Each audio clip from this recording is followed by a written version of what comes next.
There is just something so awesome about new leather. Oh, I love the way new leather smells. It smells so awesome.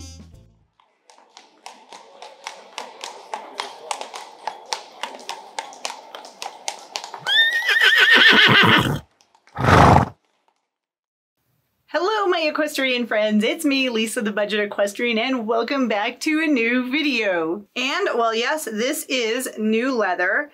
Actually I went to the Dover Saddlery tent sale the other day that they had here in Parker, Colorado, and I got this awesome bridle. It is a complete bridle, and this is the Dover Debut Traditional Crown Hunter bridle. It's in full size, and normally this bridle costs like $150 or something on their website, brand new, but someone had returned this bridle because they said that the reins were cracked. So the bridle was marked down to like $22 with the return price, but because it was a tent sale, I got it for half off. So I got this bridle, the reins, everything, for like $12. That is such a good deal. But this is literally how it came. Everything was in pieces.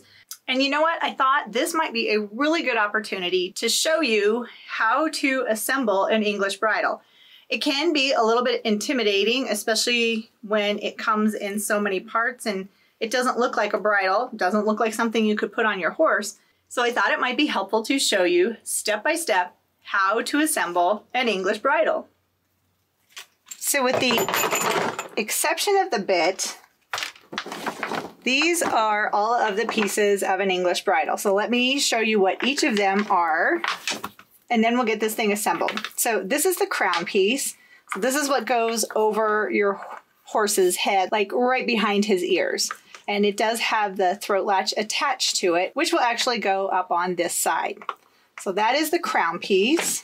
So let's set it up like we are going to be, like how the bridle will actually be. And this is the noseband or the cavesson. Just show you once it's like together what it looks like. So that will give you a better idea. So that is going to go like that. That's that part of the bridle. And the cavesson actually goes underneath the crown piece when we're assembling it. And we also have the Browband. See, that kind of looks more like an English bridle now, doesn't it? So there's the Browband.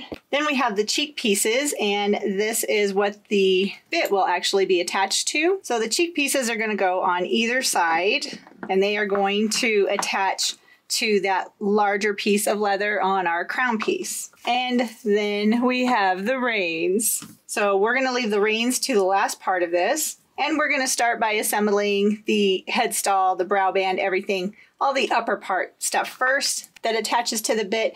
Then we'll get to the reins. But the first thing I need to do, let's remove that tag. Even though I really love the Dover's tag, it does not need to be on my bridle.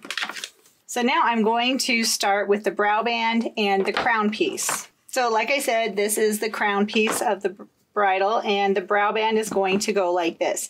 Now, people will tell you that you can put the Browband on from the same side, but to me that just seems like extra work, and if I can make something happen backwards, that's going to happen to me. If it's just a traditional Browband and it doesn't have a, right side up or anything, you could do that. But personally, I just like pushing it through, and I'll start with the side that has the throat latch. Now, the Browband will go over the keepers, so then I'm just going to push the Browband up.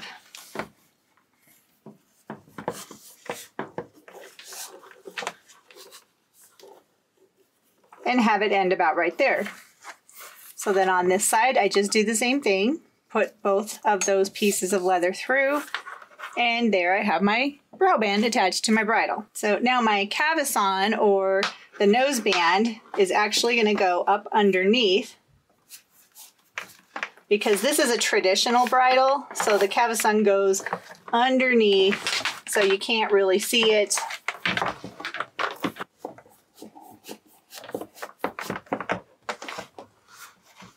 And actually, I do kind of like those traditional ones. I think it looks really pretty. Then I can go ahead and buckle up the noseband. And I'm not going to put both keepers on, just one to keep it in place. So then I just want to make sure that my Browband is equal, and the same goes with my noseband. So now what I'm going to do is I'm going to attach the cheek pieces to the bridle.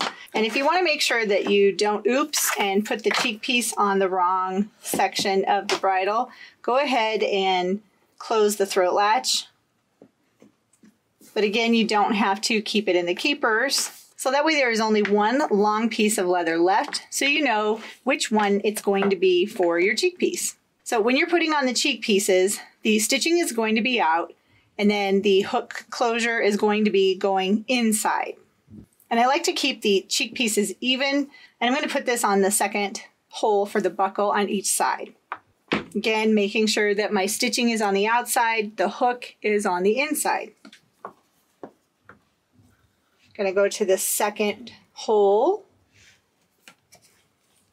and then push it through. And look, I'm all excited, just thinking like I normally do, and I went ahead and put it through both of the keepers. All right, so there is the headstall portion of my bridle. So now what I'm going to do, I'm going to go ahead and attach the bit to the cheek pieces. Now, depending on what kind of a bit you use, it's pretty easy to tell which direction the bit is going to go, because you don't want to put the bit on backwards, because then that's not how it's going to work in your horse's mouth. So this is just a copper mouth O-ring bit, and it actually has 3 pieces to it. It has a bigger mouthpiece, so it's pretty gentle. This bit is nice because you can see it is curved. So the curve is going to go away from the rider's hands, because that is how it's going to fit into the horse's mouth. So now that I know that my bit is in the right position, I'm going to go ahead and grab one of the cheek pieces,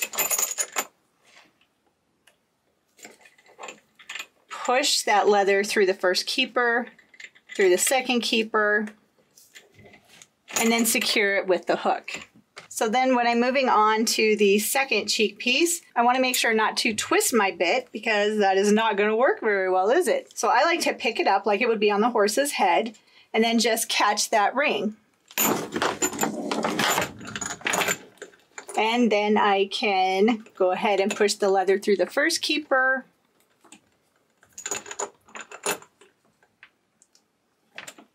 and the second keeper, and then push it over the hook. And now the headstall portion of my bridle is done. All that's left to do is to attach the reins. Now the same thing applies when attaching the reins as we did the cheek pieces. Let's make sure our brow band and our noseband is facing forward. Then for our reins, we're going to have the stitching be on the outside, the hook on the inside. So it's going to be like that. So if you want, you can go ahead and open these up, because that makes it easier for you to catch that rein. So again, my stitching is on the outside, hook is on the inside. Go ahead and catch the ring, put the leather through the first keeper,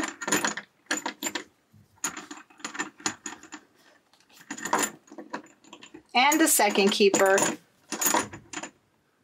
and then go ahead and pull it down on the hook. Now for the second part of this, I want to make sure that my reins are not twisted.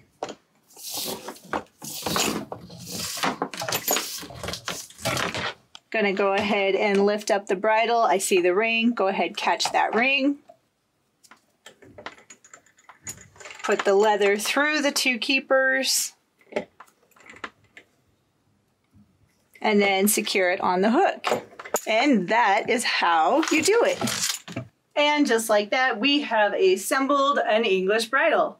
That wasn't too difficult, right? That was pretty easy, pretty self-explanatory.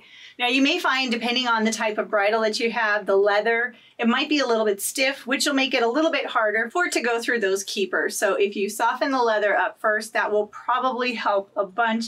And actually, I have a video showing you how to soften really stiff leather. So go ahead and check that out, and be sure to subscribe to my channel so you can watch videos like this, as well as lots of other fun horse-related videos helping you to spend the most of the time that you have with your horse while on a budget.